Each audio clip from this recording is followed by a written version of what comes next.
Hi, I'm Tommy Moore from the Bartix Lab, and in this video I wanted to look at why does Jiu-Jitsu look like Jiu-Jitsu?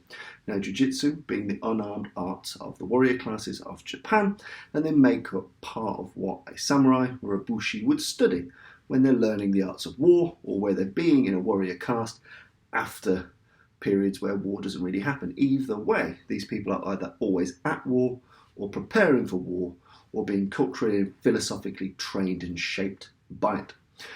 And there are certain things that Jiu-Jitsu is, and certain things that Jiu-Jitsu does, which look strange to us today. And we look at Jiu-Jitsu and how people might move, how they might attack, how they might defend, how they might think. And then we compare that to a fight outside the kebab shop at the Lucky Star on a Friday, and we're like, why do these two things look so different? Why do these two things, given that humans haven't really changed at all in those periods, why is it different? And in this video, we're just going to talk about why some of those things are different and what some of the cultural and environmental factors that may lead to traditional styles of jiu-jitsu looking a little bit of an anachronism compared to how fighting is today looks and how it works. We can all struggle to reconcile some way how a certain kata or a certain movement or a certain attack would be very out of place in what we'd consider real. So let's go look at real. Now, one of the realest things you need to understand is that whether you're looking 150 years ago, or 350 years ago, or 650 years ago, the thing you need to understand about samurai is they are always packing heat.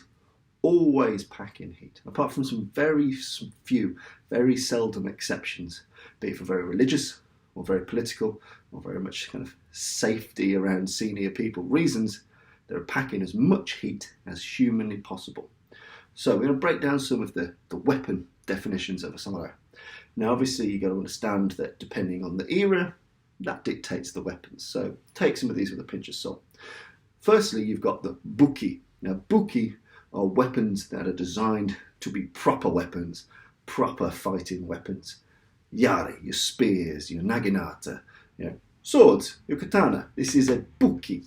It's a weapon designed to be weapony. It's designed to be cutty and stabby and cause much pain, death and mayhem. This is a buki. It's a weapon by design. It's an overt weapon.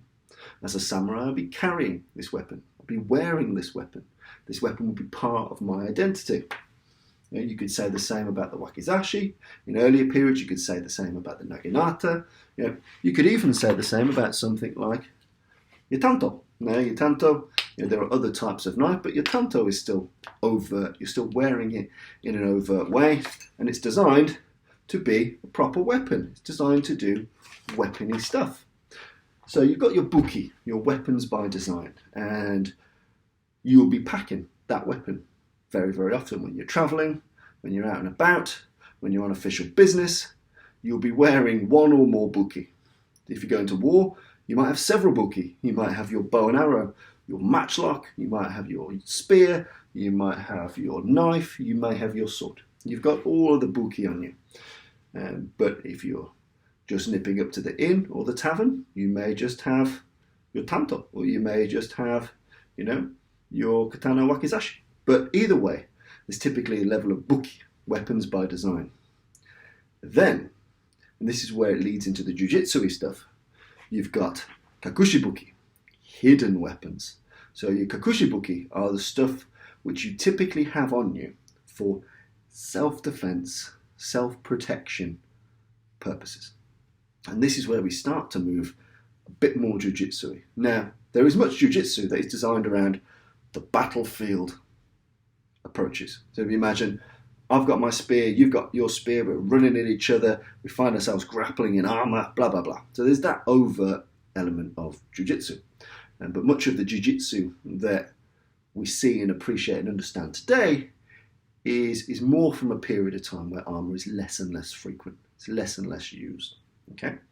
So we start to look at kakushibuki, hidden weapons, weapons for self-defense, self-protection, where these weapons might have been culturally, religiously, functionally inappropriate. I might not have the space, time or choice by which to use a buki, a proper weapon. So understand that when it comes to influencing jiu-jitsu, if you're fighting another fighting man, even if he's at a lower station than you. So it's not just samurai that can have these weapons. Kokushibuki, these aren't just samurai weapons. These are the definition of any weapon you can hide on your person. Yeah. Kokushibuki, you need to be very, very mindful of if you're entering into a conflict with someone, because at any one juncture, these hidden weapons can become a major game changer in that conflict. So let's look at a couple of Kokushibuki. Let's say I don't have my buki. I don't have my main weapons on me. Maybe I'm not going to war. Maybe it's just Sunday and I'm on a stroll. Whatever. You've still got to be cognizant that any one person at any one time could be packing multiple Kokushibuki. So we're going to look at some of these. So first one we'll look at is the tessen. Tessen, this is a fan, and they come in all sorts of shapes and sizes and styles. So this one, as you can see, it is steel or iron tessen. You get steel, iron, all sorts of versions of things like this. As you can see, it's relatively dense. It's a relatively dense metal object. You get ones that are real fans that can open and have metallic ribs. You can get ones that are predominantly wooden and fabric, and you can get ones which are only aesthetically like a fan, but functionally useless when it comes to being a fan. But if you imagine you've got this here, you've got this hard metal object, it's on your person nearly at all times, and if you need to defend yourself, it's a really useful item. You can crack wrists, collarbones, jawbones, temple, back of the head. Any hard bony object on your body can be smashed to all hell with just this small discreet tessen. And this can be hidden in your obi, it can be hidden inside your jacket, it can be hidden in any number of places. You could have more than one. So you've got immediately a self-defense tool which is very, very useful and very, very ubiquitous. People have these and use these and are proficient in these and are trained in the use of these. So tool tip item number one is your tessen. Tool tip item number two that you might not have noticed in my hand is this kobo. So here's another one for reference. So this one is an octagonal piece of metal. I can have it at the bottom of my hand. It's very discreet. It's got this small leather loop at the top, and with this you can essentially use this as a force magnifier. So not only can you use it as essentially a weighted punch, so you've got your fist closed around this object, it removes the gap, so I can punch and strike with this with a bit more abandon. Yeah? But even outside of that, I can use the bottom or the top edge. I can crack that down on limbs, and basically anywhere where we can use the tessen, we can also use the kobo. Wrists, arms, jaws, collarbone, against the skull, back of the neck.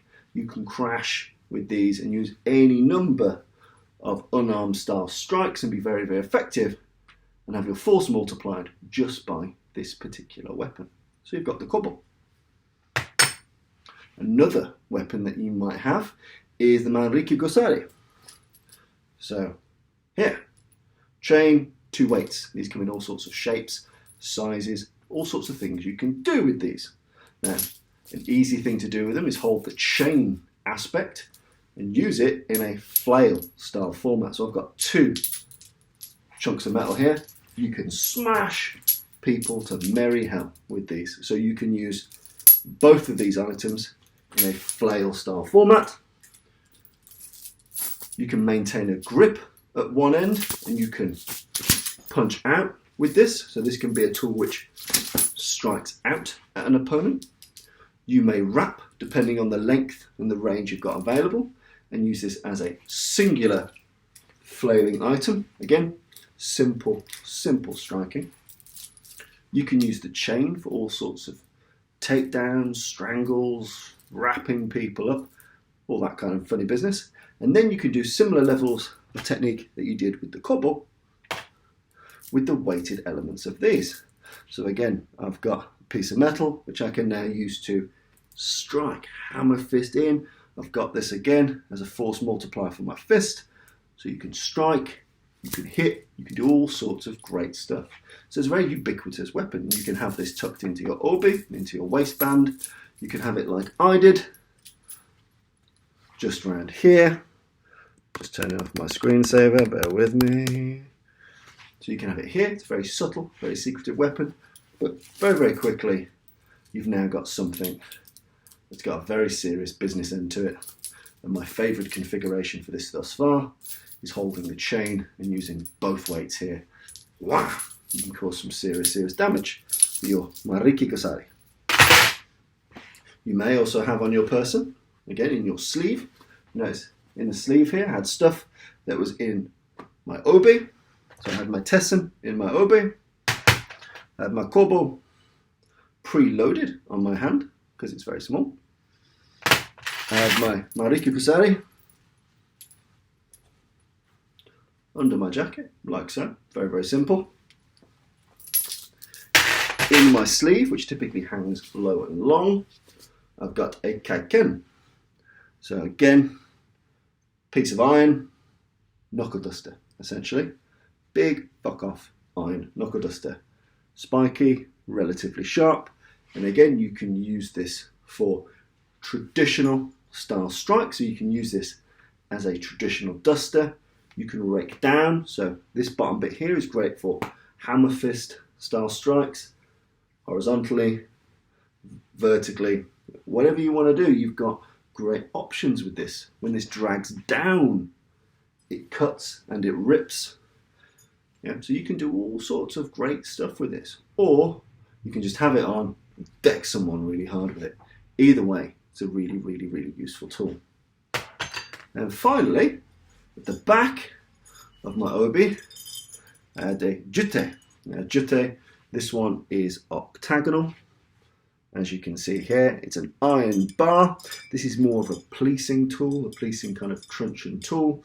And this can, again, break bones very, very easily. You can trap blades much less easily with the prong here. There's lots of things you can do. Some of them have weaponized elements at the pommel. But again, this is a truncheon, and you can use this to break bones, break skulls, move weapons out of the way. You can parry, you can defend. There's all manner of things you can do with a weapon like that. So it's a fantastic tool. So if you break this down, a person that doesn't look very tooled up at all could suddenly be carrying an iron fan, small iron bars, iron knuckle duster, iron weighted chain, and a bloody great truncheon. Very, very easily, very, very covertly in everyday wear. So very, very useful types of equipment that you could be working with. So when you take all of these things into consideration for traditional jiu-jitsu, you got to understand that there are certain factors you need to maintain. So if people have these items on them, if this is a relatively normal thing for people to have, the way you go about training for fighting has to change markedly. Because if people are often so tooled up, how you deal with a heavily tooled up person is different to how you deal with a completely unarmed person.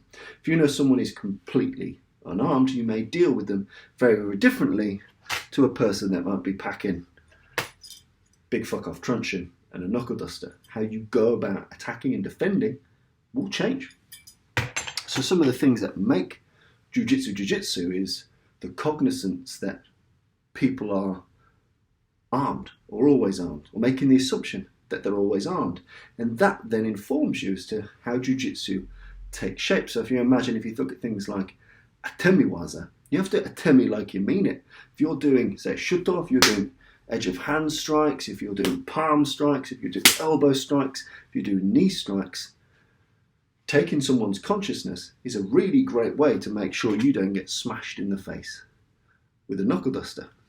So you got to understand that when you're delivering, when things look a bit over-committal in traditional jiu-jitsu, it's because you're doing it like you mean it. You're putting some welly into it. When you're doing a shuto strike, you are smashing in, you are crunching in. You don't have the time to fuck around. You don't have the time to tussle, because at any one juncture, a weapon like that could easily pop out of any hiding place in someone's everyday clothing. So when you're looking at your atemi, being able to ballistically fire your atemi in a way that's designed to finish a person, it's very important. A lot of people nowadays they have soft atemi. They use it as the means to the end. The little bit of atemi to get that lock, to get that throw. In reality, if the atemi is the first thing you're doing, you want it to be able to finish the job. You got to atemi like you mean it, not just wafting this out there. You want this to separate someone from their consciousness, so you are less in danger. You also see a lot more emphasis on the control of the wrists, the hands, of the arm, of the elbow, for natural reasons, in that if mid-assault someone can pull out a bad boy like this, or whip out something like this, you want to make sure that you can control that weapon a little. So when you're looking at kind of solid grasps to the wrist, pulls on the elbow, locks, yanks, wrenches to the arm, it's because hands deliver weapons. Hands get the weapons out. Hands remove the weapons. Hands use the weapons. So there is a hyper focus on smash your ear, grab your wrist, grab your arm, before you can whip out something like that. So again, it's a very important mentality to have, that take his consciousness, if I can. Focus on kazushi, unbalancing, and that's just not physically unbalancing someone, pushing and pulling, but mentally, how you speak, what you say, how you stand, how you gesture, how you might cough. All of these things can disrupt and confuse people and allow you to land something that finishes it.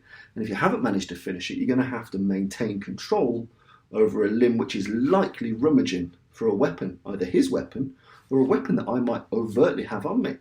A buki, a real weapon that I might have on me. So again, at any point, what could be a tussle could turn into a big armed kerfuffle very, very quickly. So that's something you need to be mindful of. Controls of the wrist, the elbow, the arm. But again, over the years, that has waned in due seriousness.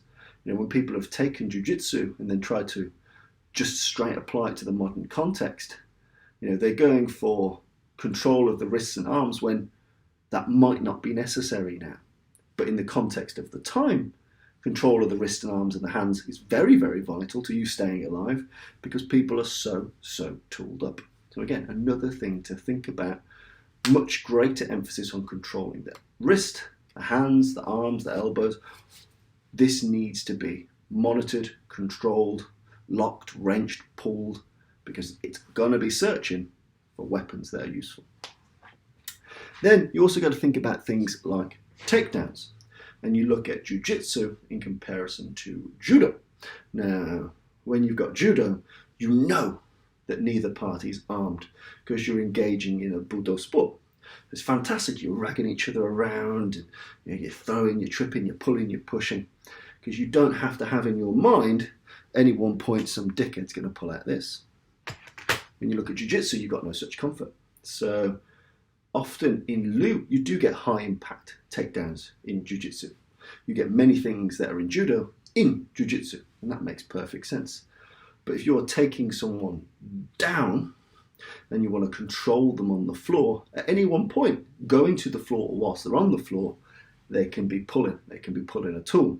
So that's why you tend to see things that are more kensetsu waza based, lock based, and what I would probably practically call twist downs as opposed to takedowns, keeping the person close to you, pulling on that shoulder, on that elbow, twisting that head, twisting someone down and maintaining control on that person. And you're maintaining the control on that person because if I get you and I throw a big fucking ippon and you land 1.5 meters away, even if I've got one of your arms, let's say this happens when you go for a high impact throw, there's a risk that people end up relatively far away from you.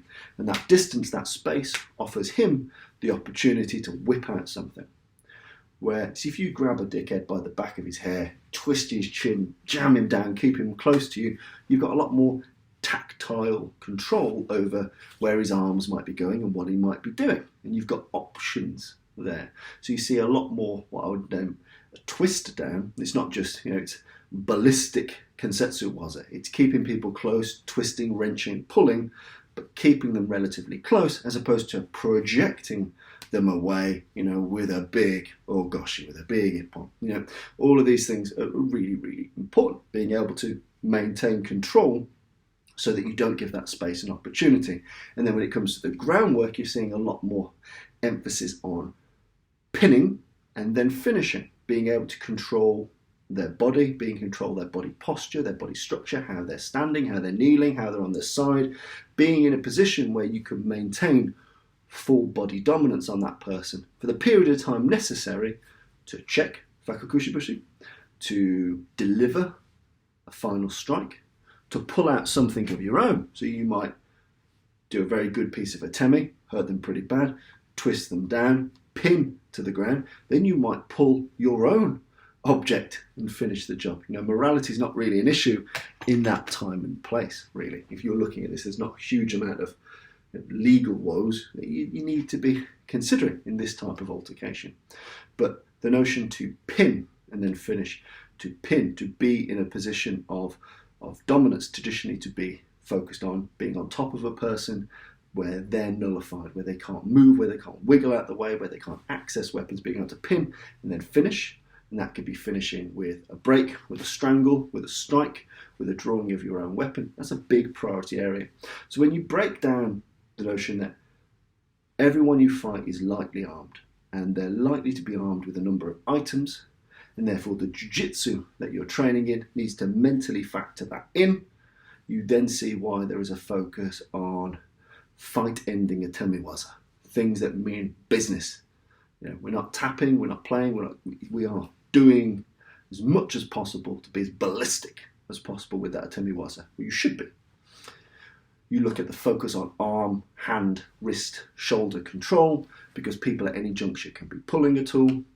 You look at the notion of twisting down and locking down and wrenching down as opposed to throwing or slamming, keeping things tight to the body. So you have control over what they may draw and then how to finish the job, traditionally on the ground, by pinning and then executing that technique. So jiu-jitsu, essentially made up of the notions of kazushi, to unbalance, sugiri, to enter, and dake, to execute. And that might make up how your jiu-jitsu flourishes. How do you distract someone, smash them really hard, and finish the job in a way that is making it as least likely as possible for them to draw a tool on you. So just wanted to give you an insight as to why traditional styles of jiu-jitsu may look like they look, and give you an idea of how weapon-first thinking really does make a difference to how empty-handed things manifest, and the strategies and the tactics you may decide to deploy when you put an art in its original context. Now, an important thing for many people is how do you reconcile that type of training with the threats that people may face today? And it's not too dissimilar. If you start to think weapon first, finish fast, doing all these things, there's lots you can take from traditional jiu-jitsu and bring it into today. And indeed, many of the things that we'd call today combatives are drawn from World War II combatives, which in itself is approximately 50% judo and jiu-jitsu, combined with other things, but there's a huge jiu-jitsu component to that. So you can start to realise how things can be taken from the past and brought to the present, and also why things in the past are the way they are, and what the thinking was, and how it could have worked. Hopefully that was useful to you. I've kept it very, very general, but hopefully some interesting knowledge and help inform the way you look at things like jiu-jitsu in the future. Cheers.